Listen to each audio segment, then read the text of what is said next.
And I'll start that over. Hello, everybody, and welcome to the Physical Therapy and Mental Health Catalyst's very first Lunch Bite. We're so glad that you're here and you're kicking off the Lunch Bite series with us. This Lunch Bite series will be 30 minutes every fourth Wednesday of the month. It'll be live at 12 p.m. Central Time. And if you can't make it to one, don't worry. The Academy of Leadership and Innovation will be posting the recordings on the YouTube channel, so make sure that you subscribe to that. I do want to make sure to thank the Academy of Leadership and Innovation. The Academy is the one academy within APTA that crosses all practice patterns and all settings. So no matter where or how you practice, this content is for you. I'm Dr. Lisa Flexner. I'm a physical therapist with a background in organizational psychology and organizational studies. And my primary work is helping leaders solve the staffing crisis by addressing well-being in the workplace. I've been on the Catalyst's leadership team since we were founded in 2022, and I'm very excited to have you join me here for Physical Therapy and Mental Health. Can we even? This is adapted from a talk that Kelly Bethel, Ellen Zambo Anderson, and I presented at CSM 2023 with Joe Tata. And I want to thank Kelly and Ellen for generously allowing me to use some of their content today. So the number one question that we get when we talk about the Physical Therapy and Mental Health Catalyst group is, wait, can we even do that? So that's what we're here to address today. But the short answer is yes, we absolutely can. And in fact, we already do, whether we realize it or not. So let's do it well, intentionally, legally, ethically, and safely. When we are talking about can we even do it, what we're really talking about scope of practice. And there's been a lot of talk in social media at at CSM, things like that, that are that are about scope of practice and working at our top of scope. Working in the emergency room, in primary care physical therapy, and what is top of scope. But first, to understand top of scope, we need to understand what scope of practice is. Scope of practice breaks down into three different domains: the professional, the regulatory, and the personal. Professional is, what does our professional association, American Physical Therapy Association, say is within our abilities? And what does our entry-level training require us to know to come out and be practicing as brand new grads?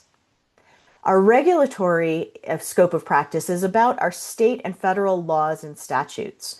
Can we legally do that thing where it might be within the professional scope of practice, but not within our state? At the personal scope of practice, that's our own training and our own comfort. In other words, can we ethically do it? So our recommendation is practice at the level of your lowest common denominator. I like to think of it as dry needling. Even if your state and the APTA say that is something that X is something that you can do, if it's not within your personal scope of practice, you probably need to seek out some additional training before you start playing with sticking needles through somebody's skin. But even if you're trained in dry needling, even if you have an advanced certification, if your state regulations say no, then it's not in scope. So let's talk through our professional scope of practice. This is the APTA's position.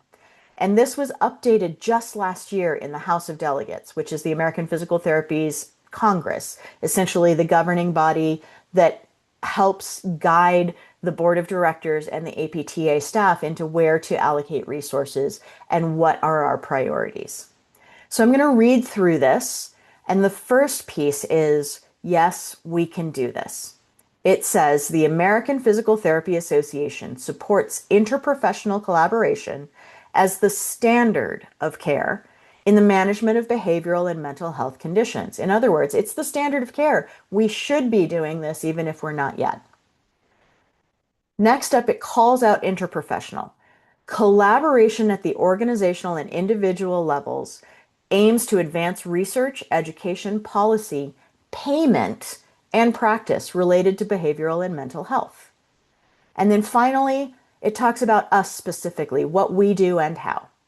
Physical therapist services include the prevention and the management of behavioral and mental health conditions, addressing the interconnected physical, psychological, and social health domains to ensure whole person care. I also want to note that this updated statement, again just passed last year, refers to physical therapist services. So that language is inclusive, meaning both the PT and the physical therapist assistant are covered within the scope of practice. So that's what we can do, but what are we trained to do? What is CAPTE, our governing accrediting body for all of our education programs, telling us are the minimum standards for a newly graduated PT or PTA? And I want to note here that CAPTE significantly updated its standards in 2024, which is fantastic. We'll talk about why. But some programs haven't gone through their accreditation cycle yet, so they may not have adopted those. They may still be on the 2016 standards. So in 2016, physical therapists were required to have general content about the psychosocial aspects of health and disability, but not mental health specifically. They were physical therapists were programs were required to teach how to do tests and measures to assess pain and mental function, think mentation, arousal, and cognition, but again, not mental health. There were no standards for interventions, even for pain or psychosocial aspects of health and disability, and certainly not for mental health. The PTA curriculum made no mention of mental health at all. They had gen ed coursework on behavioral and social sciences, but that could be as little as a single lecture on psychology. They were required to understand how to assess mentation, arousal, and cognition, and pain, but no interventions for any of those things that the PTA had just assessed. The 2024 standards made quite a bit of progress. In the physical therapist standards, now graduating physical therapists must have general knowledge on pain and pain experiences, as well as the psychosocial aspects of health and disability. Note that the 2016 standards didn't actually include pain in that particular standard. They also need to be able to both screen and examine, so a little deeper than screening, using tests and measures for pain, pain experiences, psychosocial aspects, and CAPTE added mental health. But the minimum standards still only include interventions for pain and pain experiences, not for psychosocial or mental health. The PTA also still has nothing for mental health specifically. They do have gen ed content now on pain, pain experiences, and psychosocial aspects of health and disability. And happily, the PTA examination, screening, and intervention requirements mirror that of the DPT. But again, they have to be able to examine or screen for mental health, but the interventions are limited to pain and pain experiences. Anyone in clinical practice, though, can tell you that pain and pain experiences are intimately tied with mental health. And we'll have future lunch bites to talk about why that is. Doing the bare minimum, entry level, means we're still intervening in mental health. So some programs are choosing to go well beyond that. Here are some examples. At University of Connecticut, they've integrated a certification in mental health first aid into their DPT program. So every student also graduates with a certificate in mental health first aid. At Brunel University, their faculty, which includes our colleague Stacy Hoffman, who's on this call, actually trains their students in mental health skills to protect themselves as they work with people who are suffering. And at my previous institution, we set up an interprofessional education unit with our master's in counseling students so that counselors and physical therapists were sitting in the same room talking about how they might work together. At the regulatory level, now we're talking about the growing requirements for your regulatory scope of practice and what the states say, because the states hold our licenses for almost all practitioners. Nearly all 50 states mention that physical therapists may treat both physical or mental conditions. However, As of 2 years ago, mental health training was not specifically required by any state board for physical therapists or physical therapist assistants. Some, such as Oregon, did recommend it, so that's good. Over the last 2 years, I haven't found anything to suggest that those practice acts have changed. But if your state does require specific mental health training, please do let us know. The Catalyst would love to capture that information. At least 7 states encourage suicide prevention training for licensure, and one, Washington, specifically requires it. And then another example is that Oregon requires all licensed healthcare workers, physical therapists, and PTAs, but also physicians, PAs, nurses, and so on, to complete a pain management training every 2 years whenever we renew our licenses. Other states, such as California and Florida, embed pain management into required training on controlled substances. Now, federally, the regulations are largely silent because regulatory is really held by the state level. So we look at what's being done in payment and practice. Medicare doesn't currently pay for physical therapy treatment standalone of mental health conditions, so a referral for anxiety or a referral for depression, but they will pay for it if we can document functional loss and that we are treating functional impairments. So we might be treating gait and balance in the presence of anxiety and depression. The Centers for Medicaid and Medicare Services had a test run that a few years back called Innovation in Behavioral Health that ran in a couple of different states. That addressed physical and mental health in a collaborative care environment that looked really, really effective. But in their physical health care team, they didn't include physical therapy. So then I start looking at what are the military and the VA doing? What about our federal PT colleagues? Because federal PTs often truly work at top of scope because they're not limited by state regulatory requirements. And our federal PTs are working in integrated health settings, addressing things like PTSD directly through exercise interventions. So at the regulatory level, at the federal level, folks are able to work at top of scope, and my hope is that we move the states toward what is being done at the federal level. The personal scope of practice is what are you comfortable doing? And this typically starts with our post-professional education and training and our on-the-job training and experience. So this often starts with us getting curious. This patient isn't getting any better. I was pretty sure they were going to get better pretty quickly. I wonder if mental health is contributing here. So an example, a quick case example is when I was in my residency, I was treating this lovely older woman for shoulder pain. And her shoulder pain would get better. She was responding really well to physical therapy. And then she would have this huge flare up. And it would go right back to baseline. And then she would get better and it was responding to physical therapy and we would be almost at discharge and she would go right back to baseline.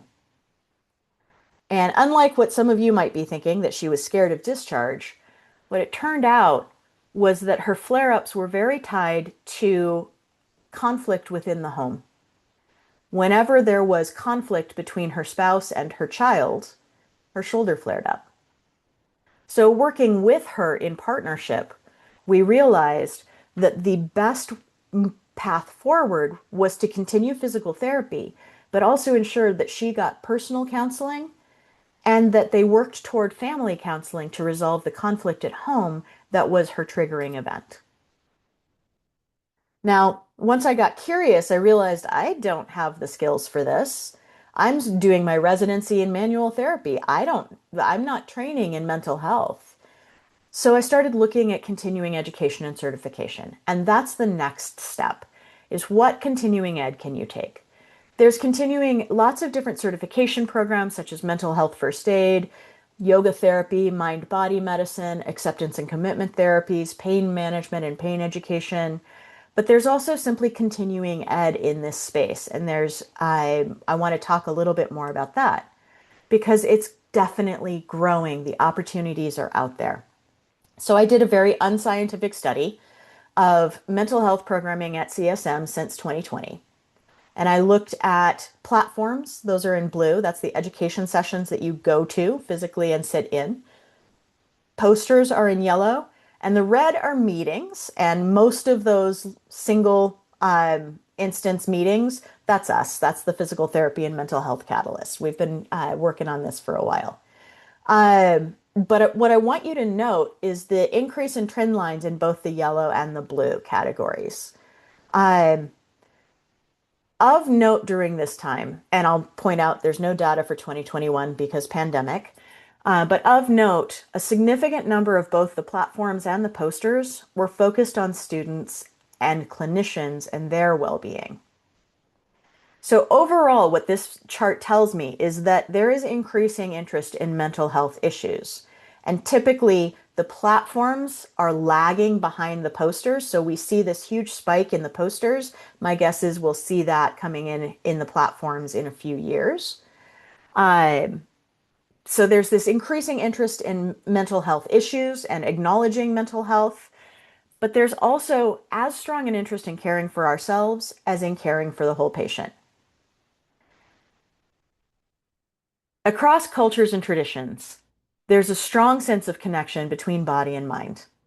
Allopathic or Western medicine is rare in how it has historically siloed them, treated them as separate entities. But even in allopathic medicine, there's evidence for that tight connection between body and mind. We know, for instance, that moving through nature, as this image shows, or what the Japanese call forest bathing, improves mood and decreases the biologic markers of stress. The more we learn, the more we discover how intertwined they are, and the more even traditional medical organizations start incorporating the co-treatment of the two. As an example, the American College of Occupational and Environmental Medicine just asked the APTA to weigh in on its upcoming practice guidelines on mental health in the workplace. So they're acknowledging that physical interventions can impact workplace mental well-being, and that workplace mental well-being may contribute to physical issues like low back pain or even acute injuries. So what does the evidence say about where we really can have effect as physical therapists in the mental health space? Extensive research shows significant impacts of movement on metrics more commonly associated with those mental health and well-being diagnoses. We also know that movement and physical therapy can help with people who don't have formal diagnoses. Think the person who fractured their leg and is dealing with situational depression, but not a clinical depression. What we do know is that movement improves mood, cognition, and sleep, and it decreases stress, anxiety, and depression, among many other things. Physical activity lowers cortisol levels, reduces perceived stress, and improves quality of life. The optimal dosage for those is 30 to 40 minutes, 3 to 5 times a week. Physical activity creates small but significant improvements in cognitive function among individuals who have depression, but also schizophrenia and ADHD, via structural brain changes, neuroplasticity, that supports cognitive performance. And regular physical activity can significantly improve insomnia by reducing sleep disturbance, improving sleep efficiency, and improving subjective sleep quality, even for individuals experiencing very high stress. Physical activity also leads to moderate to large reductions in symptoms of depression and moderate reductions in anxiety across populations. And these are strong enough effects that they are comparable to conventional treatments like SSRIs or cognitive behavioral therapy. Aerobic exercise does have the strongest effect on anxiety, depression, but any exercise modality works. Getting that person moving in any way, whether it's cardiovascular or not, is enough to make a difference. And it goes far beyond mood disorders. Exercise has been shown to support personality disorders like schizophrenia, neurodivergence like ADHD, PTSD, eating disorders, and substance use disorders. I personally know of 3 patients that I have treated, not for their mental health, but for whom the physical therapy has been the catalyst for them ending their dependence on substance use. Exercise modulates mental health through both neurophysiologic pathways and psychosocial domains. Who better to deliver structured, intentional, and safe exercise programming than physical therapists and PTAs? So, the International Organization of Physical Therapy in Mental Health, of which the Catalyst via Ally and the APTA is a part, says that physical therapy in mental health is defined as person-centered, providing assessment and services through a bio-psycho-spiritual, social-spiritual framework. This acknowledges the interplay between body and mind, social and spiritual, and that truly understands the role of physical therapy in mental health, that we are optimizing well-being and empowering the individual by promoting functional movement, movement awareness, physical activity, and exercise. So you have probably heard of the biopsychosocial model. We've moved away from the biomedical model, which is that tissue damage causes pain, and we're always looking for that source of damage. And instead, we move to the biopsychosocial model, understanding that the person's individual mental state and their social environment contribute. But now we're adding spiritual. So the biological part of that includes things like genetics, tissue damage, physical health, disease, and disability. The psychological is the thoughts, emotions, and behaviors the person has, their coping mechanisms, fear avoidance behaviors, stress and resiliency or trauma. The social side includes social and socio-emotional, connection, family and friend relationships, but also the social environmental setting. So thinking about if you, for instance, tell a patient, go home and walk for your home exercise program, but they live in a neighborhood that is unsafe due to crime, or in a neighborhood where the sidewalks are so torn up that they can't navigate their walker safely. The spiritual side can be faith-based, but it doesn't have to be. But the spiritual side acknowledges that humans need meaning, joy, and purpose, that they come with certain beliefs and belief systems, and that they seek life satisfaction.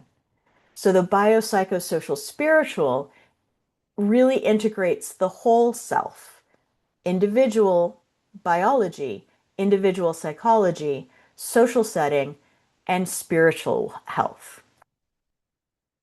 So can we even? Yes, yes, we can. Caring for people's mental health is in our professional, regulatory, and personal scopes of practice, even at the most basic entry level. But what does this look like in best practice? We start by applying our knowledge as movement experts in ways that address mental health. We can use exercise prescriptions to address physical impairments and functional and activity limitations, but also acknowledge the role that mental health plays in those. We can develop plans of care acknowledging the patient's individual needs and mental health status. Use mental health screening tools to determine whether or not this is a component that we need to be considering and whether or not referral is appropriate, and what can be achieved through exercise and activity. We can also use those screening tools to track improvements in their mental health through exercise and activity.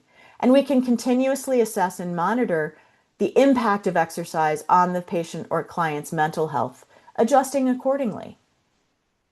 Next up, we can educate our patients and our clients on that connection between physical and mental health, taking a supportive and non-judgmental approach, demonstrating empathy and understanding toward their mental health concerns, and introducing things like mindfulness, movement, relaxation techniques to promote the connection between body and mind, because often in a trauma situation, there is disconnect between body and mind, which sometimes we can see in as simple as an orthopedic surgery where someone doesn't want to look at or touch their scars. Finally, and this is quite important, we can and should be collaborating, just like the APTA statement said, with mental health professionals. We need to make sure we establish a network of professionals for referral and who refer to us for additional support. because the mental health folks are also hitting roadblocks and wishing that their patients could get further faster, and they might be able to do that with supported exercise programs. So, yes, we can even do this, and we do, and we should. So, what's next? First of all, we would love to see improved minimum standards for entry level because right now there's huge variability in practice based on the program you attended. Now, CAPTE is always struggling because everyone thinks that everything should be at the entry level. So I understand why it didn't make it into the 2024 standards, why they made progress, but not perfection. Um, but we need to have some minimum standard of entry level training that includes interventions for mental health, not just assessment and general knowledge. We would love to see more standards for how this is integrated in your clin ed rotations, in that entry level program, but also in your residencies, fellowships, and specialty training. Next up is safety and ethics. It's not clear what our legal obligations and liabilities are and what our ethical obligations and liabilities are. So we don't know what our risks are here. And it would be good to have that a little bit more clarified. What is the limit of our skills? How do we know when to refer? How do we know when we're safe to work with a specific population and when that person's going to be safe working with us? And then finally, and this is really where I came into this group, is caring for ourselves. Physical therapists are at risk for and suffering from compassion fatigue and burnout related in part to our challenges with not knowing how to set boundaries for ourselves in caring for our patients. Mental health professionals are trained for over a third of their curriculum in how to care for themselves first so that they can care for their patients. We often are not. We don't get self-compassion training. We don't get an understanding of fixed versus growth mindset. We don't get training and, more importantly, practice in how to set boundaries. And we can re-traumatize ourselves as well. How many of us are struggling because we take on too much of our patients' journeys as our own obligations, or because we are treating things that we ourselves have trauma around and haven't healed from? What can we better do to support clinicians in working with the whole person, mind and body as one, so there's less compassion fatigue and less burnout? These are our references, and I'm going to go ahead and stop the share right now, and we'll go to the Q&A. Thank you all so much. No real questions. Judy said to make sure to add Ally Fest to your slides, essentially, when you were going through CMS. Thank you very much for that, Judy. If you can drop me an email, I will make sure to get that in. Any other questions today?